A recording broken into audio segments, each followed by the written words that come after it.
আসসালামু আলাইকুম রাহমাতুল্লাহ। আজকে আপনাদের সম্মুখে একটি খুবই গুরুত্বপূর্ণ এবং শিক্ষণীয় ঘটনা নিয়ে আলোচনা করব ইনশাআল্লাহ।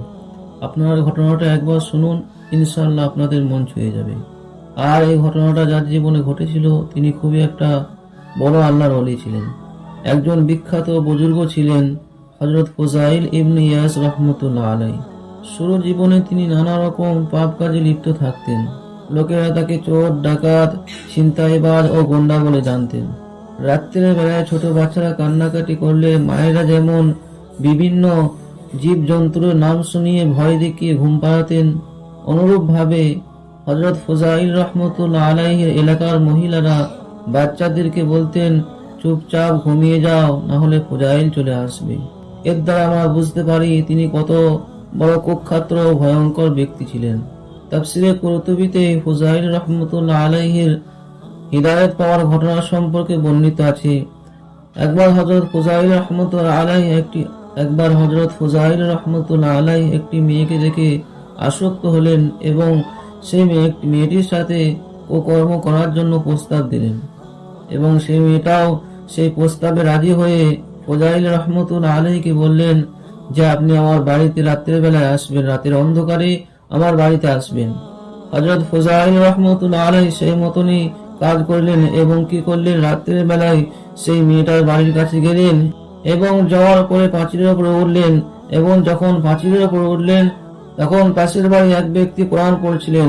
আর সে কোরআনে পড়তে পড়তে সেই ব্যক্তি সূরা হাদীদের 16 নম্বর আয়াতে যখন পড়ছিলেন, বিসমিল্লাহির রহমানির রহিম, ألم يأن للذين آمنوا أن تخشع قلوبهم لذكر الله وما نزل من الحق।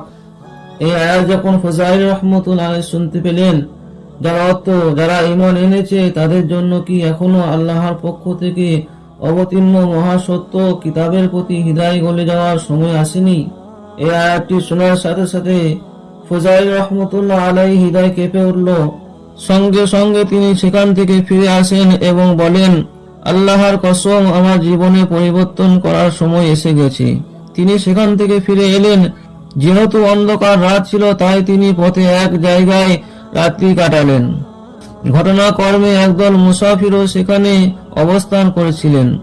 সেখানে থাকা অবস্থায় ফুযাইল রাহমাতুল্লাহ আলাইহি শুনতে পান যে তারা একে অপরকে সাবধান করে বলছে, শুনলাম এই রাস্তায় নাকি ফুযাইল আসছে, সে কিন্তু ছিনতাই করে। ফুযাইল রাহমাতুল্লাহ আলাইহি তাদের কথা শুনতে পেয়ে মনে মনে আফসোস করে বললেন, আমি কত হতভাগ্য, আল্লাহর নাফরমানিতে আমার জীবন অতিবাহিত হচ্ছে আর আল্লাহর বান্দারা আমার কারণে আতঙ্কিত। হে আল্লাহ, আমি তোমার কাছে তওবা করছি, আমি আর কখনোই গুনাহ করব না। আমি ওয়াদা করছি আমি সারা জীবন তোমার পবিত্র কাবা ঘরের নিকট অবস্থান করব। এভাবে ফুযাইল রাহমাতুল্লাহ আলাইহি তওবা করে ইলম ও আমলের জগতে ফিরে এলেন। এখন তিনি হচ্ছেন আল্লাহর ওলি আউলিয়াদের দলভুক্ত, আমাদের এক প্রিয় বুজুর্গ। তাই বলি দর্শক মন্ডলী, আল্লাহ তাআলার কাছে আমরা সকলেই দোয়া করি আল্লাহ যেন আমাদেরকে তার মাহবুব বান্দাদের মতো পরিবর্তন আনার তৌফিক দান করেন। আমিন।